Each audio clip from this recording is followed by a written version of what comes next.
Honorable Chairman, Andhra Pradesh State Legislative Council, Honorable Speaker, Andhra Pradesh State Legislative Assembly, Honorable Members of the State Legislature,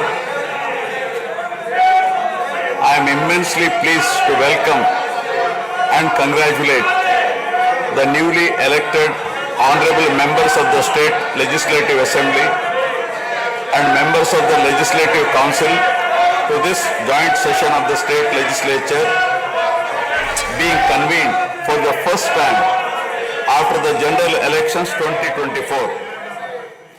I would like to take this opportunity to commend the Andhra people's active participation in the electoral process.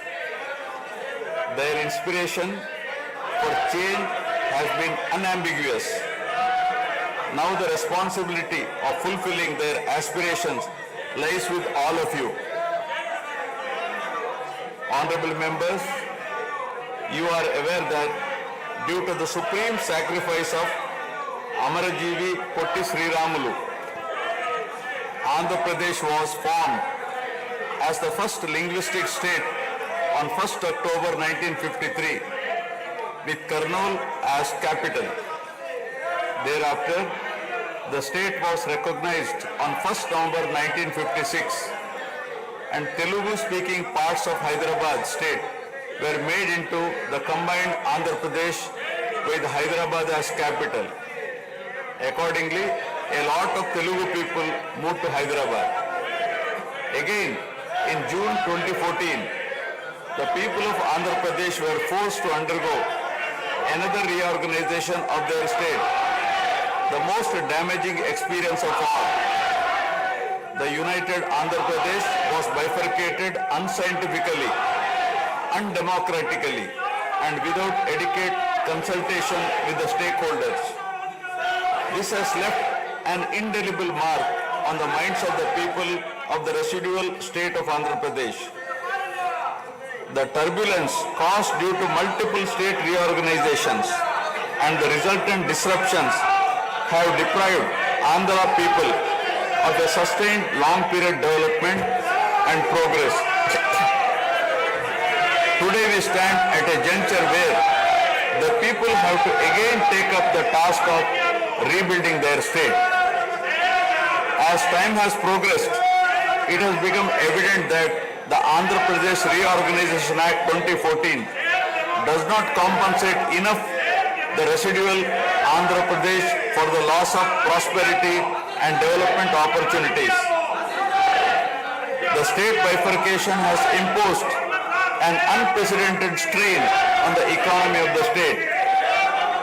There are patent inconsistencies in distribution of assets and liabilities, with 58.32% of combined state population.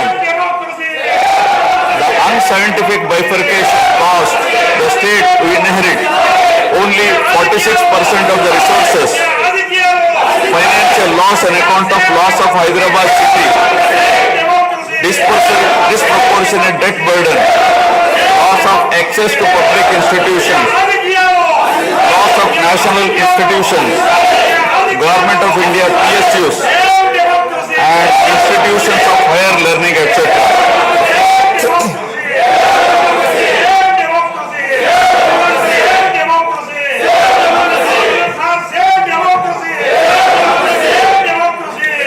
One can see that scientific criteria for apportionment were not adopted, while the residual state inherited huge revenue deficit.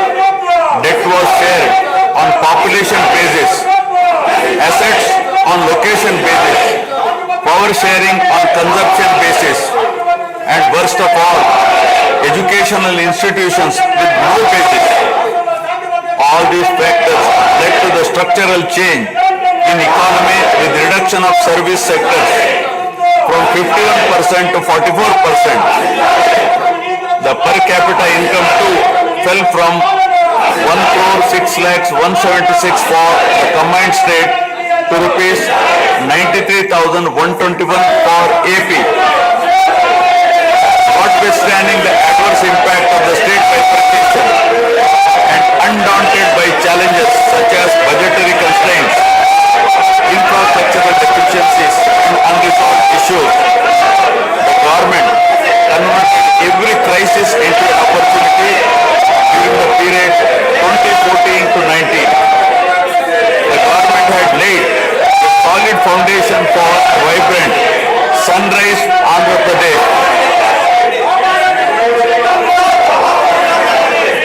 The then government focused on the inherent strengths of the successor state of Andhra Pradesh, its 974-kilometer coastline, providing opportunities for port-led development and requisite environment for manufacturing activities.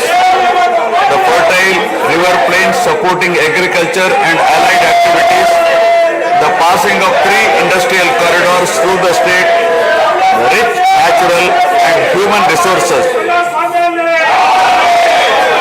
A reflection on the state's performance during the 5-year period of 2014 to 19 gives a clear picture of the balancing act between development and welfare. Completion of prestigious Pattasima project by linking of rivers Godavari and Krishna in a record time of 1 year.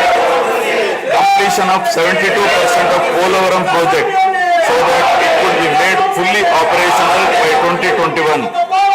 Prioritization of other irrigation projects, drought proofing measures, real-time governance, development of Amaravati region through land pooling, construction of new secretariat and legislature building are a few examples worthy of mention. All the milestones achieved during 2014 to 19 were possible because of the visionary leadership of Sri Chandrababu, the Honorable Chief Minister of Andhra Pradesh. In this regime, the state attracted marquee FDIs like Kia Motors, emerging as #1 state continuously in ease of doing business rankings. Under his able leadership, the state attracted several investments in various sectors. The government initiated development of Kakinada SEZ port, Bhavanapadu and Ramayapatnam ports, expanded airports and increased the state road network. The development of infrastructure was balanced with welfare measures such as increase in old age pension, farm loan waiver, scholarships to students, construction of houses, etc. These development and welfare measures led to compound annual growth of 13.5% between 2014 to 19. While the state was set to take off on the path of high growth, the change of regime in 2019 again brought back the disturbing time for the nascent Andhra Pradesh. The state that already bore brunt of bifurcation in 2014 was rather unfortunate to have witnessed yet another bigger debacle in the form of inept governance, where the people were threatened and officers demoralized. In fact, the damage and losses during the period 2019 to 24 have been more severe compared to the state reorganization in June 2014. The government that assumed charge in 2019 started a destructive note with demolition of Praja Vedike that continued unabated till the end of the regime 2024. During this regime, democracy was at peril. People were in a state of fear and hardly enjoyed any freedom of living.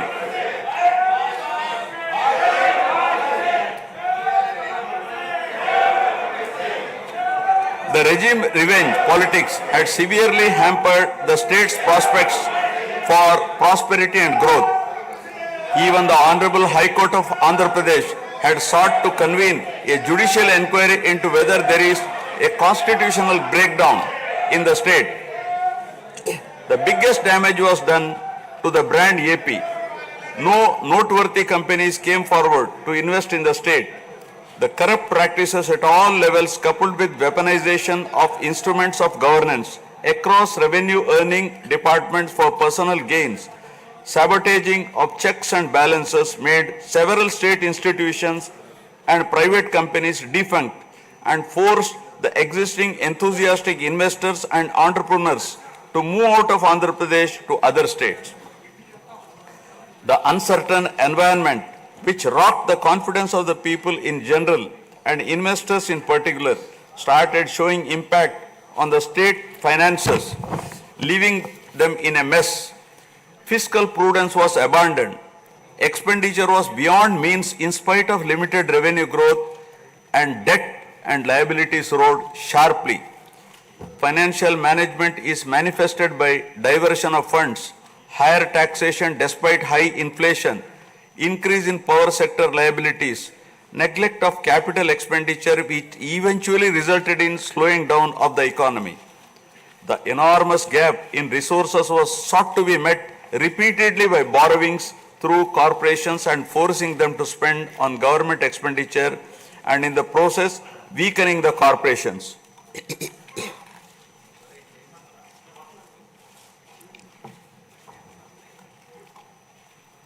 In view of the inordinate delay in clearance of the bills due to strained financial position of the state, many vendors and contractors have approached the High Court of Andhra Pradesh for relief and filed cases against the government. About 25,000 cases have been filed for bill payments, which is unprecedented. The sheer number of contempt cases with personal appearances and arrest warrants against officials in several cases resulted in systematic humiliation and victimization of bureaucracy. This led to complete demoralization of administrative machinery. The capital expenditure reduced by 60% in 2019-24 compared to 2014-19. Departments such as water resources and transport, roads and buildings, which undertake substantial capital works, were left critically short of funds to carry out any works. The capital expenditure on water resources has reduced by 56%, and that on roads and buildings by an alarming 85% during this period. The compound annual growth rate of state's own tax revenue slipped from 12.8% to 8.1% during this period. On the other hand, the revenue expenditure increased from 7.8% to 10.5%, whereas the capital expenditure growth declined steeply from 26.4% to 3.4%. Lower share of capital expenditure to public debt occurred during the period 2019 to 24 is a clear indicator that the government met revenue expenditure also through borrowed funds. The CAGR in per capita debt has been higher at 14%, while the CAGR in per capita income is only 9.7%. This reflects the fiscal profligacy of the previous regime, as no capital formation took place. The Amaravati capital region, envisioned as the focal point of growth for the nascent state of Andhra Pradesh, was totally destroyed. With an attempt to scrap the Amaravati dream, the government confused the people with its malicious three capital cities idea under the guise of decentralized governance. During the period 2019-24, no irrigation project, no industries, no infrastructure relating to roads, buildings, hospitals, drinking water was taken up. Cancellation of MOUs in energy sector and other infrastructure projects further demonstrated the negative attitude of the government. Such disastrous decisions, unmindful of consequences, have led to unrest amongst the youth and job aspirants. Prevalence of uncertain environment has eventually led the youth towards addiction of illegal substances, causing a drug menace. The mental unrest and agony were not limited to the geographical boundaries of the state. The Telugu speaking people all around the world were upset and demoralized by the uninspiring deeds of the government. They anxiously and desperately waited for a change in governance that would take them forward in the 21st century. The progressive public policies of the AP government during 1996 to 2004 have today led to empowerment of Telugu people globally, enabling them to be amongst the highest earning Indian diaspora. The condemnation of demolition approach of the previous government by the people of the state, NRIs and other supporters, culminated in a change in government. A huge and historic mandate has been given to the NDA, hitting an unprecedented 93% strike rate, thus reaffirming faith in democracy.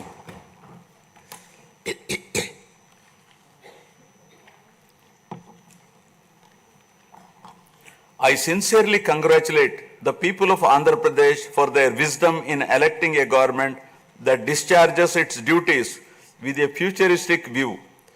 Hordes of Andhra people had come from various regions to be part of this historic mandate in favor of future of Andhra Pradesh.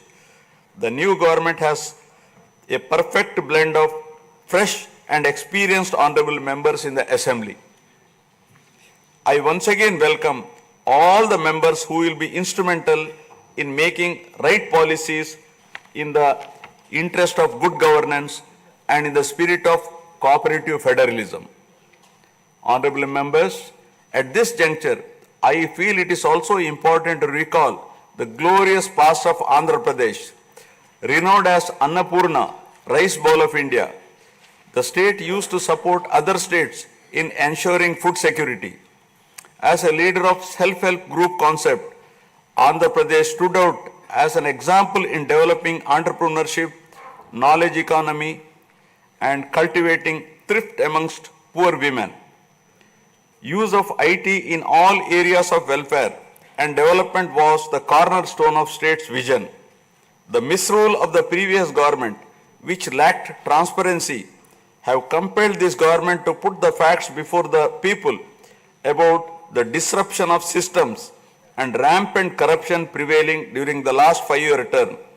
Accordingly, my government has released a series of white papers highlighting numerous discrepancies in fund utilization, misappropriation, resulting in huge loss to the state exchequer and the natural resources base of the state. I would present some of the key takeaways of the white papers. Completion of Polavaram, the lifeline of Andhra Pradesh, is of the highest priority. The Polavaram project has been completely derailed. Introduction of reverse tendering and cancelling the agreed contracts have caused an irreparable damage not only to the project but also to the concept of interlinking of rivers and irrigating every acre of land. Unilateral announcement of 3 capitals for the state resulting in 1,631 days of farmers' protest. Modification of jurisdiction of the Capital Region Development Authority to 6,993 square kilometers. Shelving preparation of regional master plans. Completing the land acquisition in only 191 acres are some of the events that halted the progress of CRDA. This led to a potential loss of about 7 lakh jobs and estimated loss of wealth of about rupees 2 lakh crore along with loss of investment and growth opportunities. Andhra Pradesh, which enjoyed the distinction of being the first state in the country to have introduced reforms in the power sector in 1990s, had achieved energy sufficiency from 1996 to 2004. After bifurcation, the state faced an energy deficit of 22.5 MU per day. Again, by bringing second generation's reforms in energy sector and promoting renewable energy, the state became energy surplus by 2018. The state has witnessed an irreparable damage in the recent past. State energy sector has also suffered huge losses to the tune of rupees 1,29,503 crores during the period 2019 to 24. Misappropriation of natural resources such as land, mines and minerals and forests has been widespread. Land grabbing, misappropriation in allotment of house site pattas, violations in land allocation, assignment of land to ineligible beneficiaries, and resurvey and AP Land Titling Act 2023 have completely eroded the confidence of the people during 2019-24. Put together, an amount of rupees 35,576 crore covering 1.75 lakh acres has been estimated as a loss, and the fundamental right of the people to own their property was affected. Looting of sand and mineral wealth is another area that resulted in huge loss to the exchequer and involved corruption. My government has initially estimated that an amount of rupees 19,000 crore has been lost due to illegal activities in these areas. Due to the unfriendly sand policy, 20 lakh construction workers have become unemployed. Due to the inefficient, inappropriate policy making and laxity in enforcement during the periods 2019-24, a cumulative loss to the tune of 9,750 crore has been incurred in mineral revenue. Huge damage has been done to environment. Smuggling of precious red sanders from forests has taken place, with the revenue from the sale of red sanders dropping from rupees 1,623 crore in 2014-19 to rupees 441 crore in 2019-24. The destruction of mangrove forest land and Rishikonda Hill in Visakhapatnam have also damaged the state's heritage and culture. The government misused law and order machinery during 2019-24 by harassing dissenting voices. There was rise in crime against women, children, atrocities on innocent people, especially the SC, STs and other vulnerable sections. The people lost faith in the government's ability to maintain rule of law.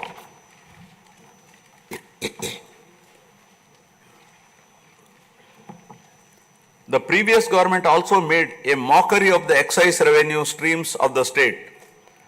The VAT on excise was reduced and diverted to AP State Beverages Corporation as a special margin, which otherwise would have come to the government as revenue.